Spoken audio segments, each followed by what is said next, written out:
myself, and Sensei always helps me out with mentally dealing with situations, as far as like, you know, when you have an attacker come in, you know, it's not about thinking about what you're going to do. You've trained the art so well that it just happens.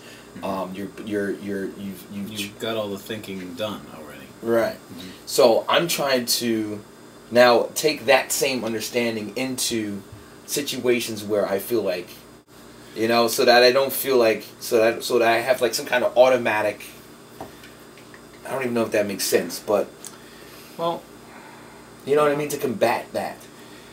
Don't mind me, guys, I'm always trying to find a way as a student to apply the mental side of our art with mental situations that I may run into, like an emotional situation, so that I can somehow turn my emotion off and act upon it, because emotion slows you down, no? Well, the plan is that you want to know when it's time for combat, you want it to be emotionally driven, because emotions are the quickest. It's the quickest reaction. Thinking is a process that takes a long time, but emotions, they arise like that. So you create a neurological association between an emotion, being whether it's anger, whether it's frustration, whether it's hatred, whether it's fear, whether it's ditziness, whether it's compassion. Well, I guess this would be like embarrassment. That's not a good one for combat. Not at all. Like, what if somebody pulled my pants down in the middle of a fight? Like, how would you combat that? No, I would go with ditziness, because I have an association to ditziness. Ditziness gets me active. You know, we talked about this, that there are different elemental moods, and they're associated with the godai.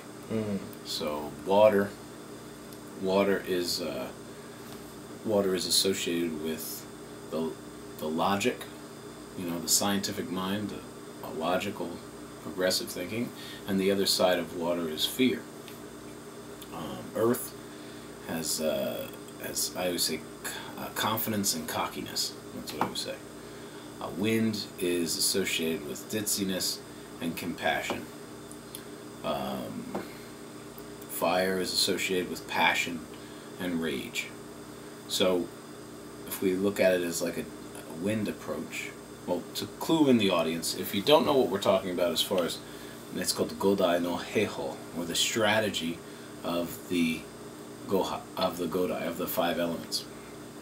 The 5th element being void, and it is the absence of all of the elements and the expression of all of them being a sense of life and death. And we can get into that into greater detail later. But the plan is that you create a neurological connection to each one of these things. So, just to clue everybody else in. So, forgive me if you know this already, but fear can be an incredible motivator. It can spring you into action, or it can be crippling. So, you can be so scared that you're stuck. I always talk about raising snakes. I used to raise heavy-bodied snakes.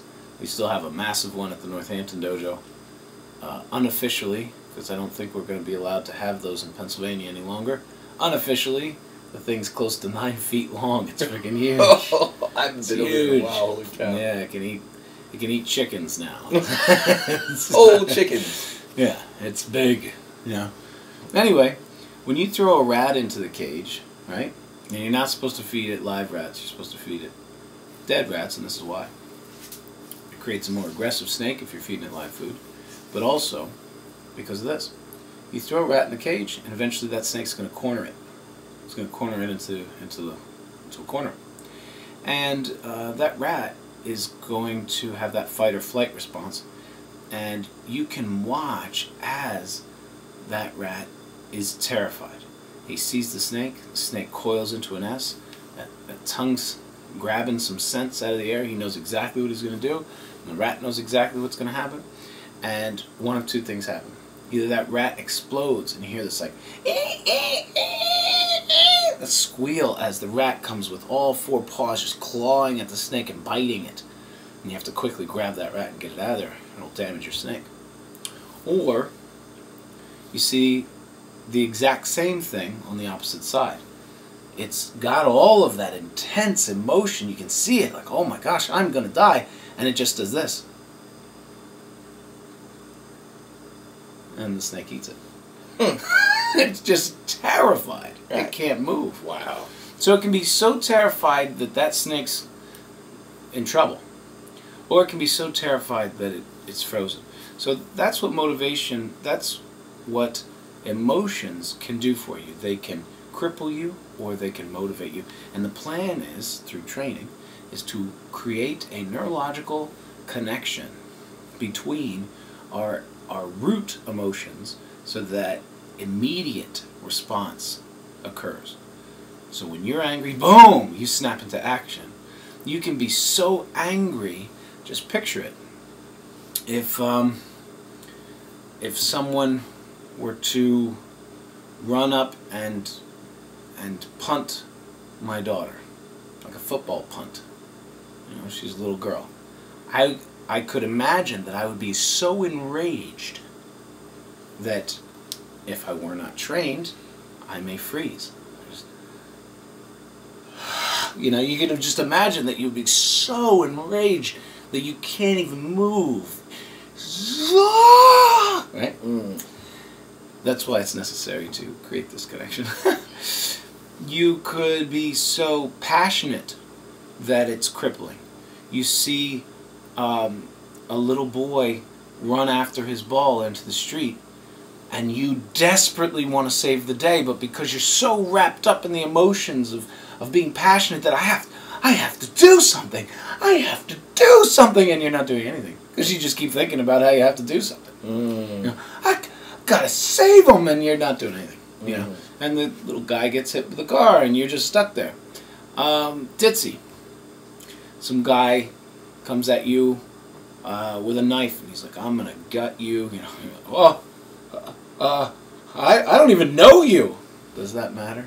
You don't, that has nothing to do with combat. It doesn't matter if he knows you or not. But I don't even know you. What do you want? What do you want? Does it matter what he wants? He's gonna gut you. You're just ditzy. You're thinking about a billion other things. What you should be thinking about is evading that knife, making certain that you do not get killed. But that ditziness can be a motivation, but it can be crippling. And you get the idea. Now, each one of these emotions is associated with explosive, combative response. And that's what we teach to white belts. We start at a very early age, very young, when you started to learn your taijutsu no kamae, your transitory positions of hand-to-hand combat. We started teaching you about these elements, what's each one of these, and how is it associated with what element, and what's the element's emotional responses. You know, where do we get the energy that fuels the fire of response. So that's where it is from a combative sense. So if you're thinking combat, when this is thrown at you, should it be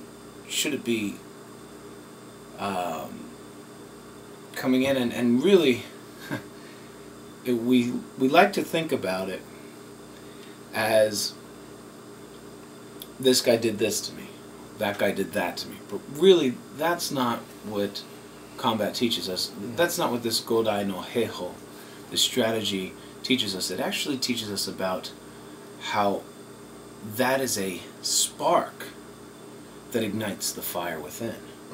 So these guys, whatever they're stating and whatever they wish their role to be, really they're just a spark that ignites you, that creates an explosion in you, that creates a reaction, that gets you to act. So we got to get to Critique of the Week. Critique of the Week. Is that what you've been waiting for? It's coming.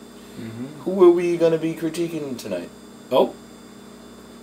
Critique of the Week! So basic tactical disarms Sensei Gordon Muller, police defensive tactics instructor. Right. We picked this because we teach a lot of cops. Well, not a lot of cops. We hope to teach a lot of cops. We teach cops. And and we're not interested in stepping outside of our genre, so we're not going to critique taekwondo guys or you know, cage fighters. Right. But we are going to go for tactics, combat, and anybody that claims to be warrior arts. Right. So here he goes. I like the beginning, the ocean, Sun. dramatic. It's nice. Oh. Okay. Okay. A little slow on that, and the gun is facing his face. When he disarms it, it's pointing at his face. I don't know why he's grabbing the barrel of the gun. Doesn't he realize that fire comes out of there?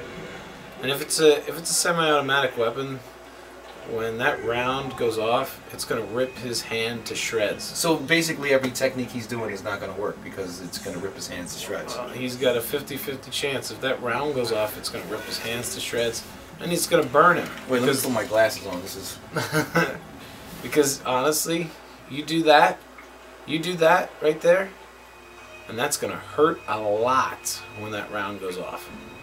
And see how the gun's facing him? He's locked that person's finger inside the trigger housing. You know what happens, right? The trigger gets compressed. Chances are that is going to happen. Well, now he's handcuffing.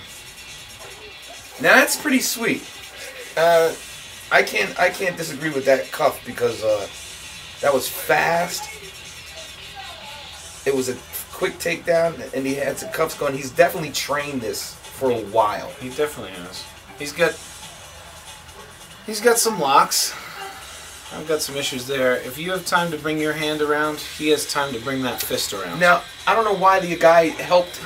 Yeah, that guy is helping him out. He's like, I'll throw my hand back here for you to take it. Yeah, that's not good training. And he put his other hand, he's got his hand back there ready for the cuff. Yeah. Not good training. No. You want a guy that's going to fight you at any turn. Every turn. He's just done. He's like, okay, please, take my other hand now, please. Right now. Yeah. Listen to his uke. Like, he's in a lot of pain.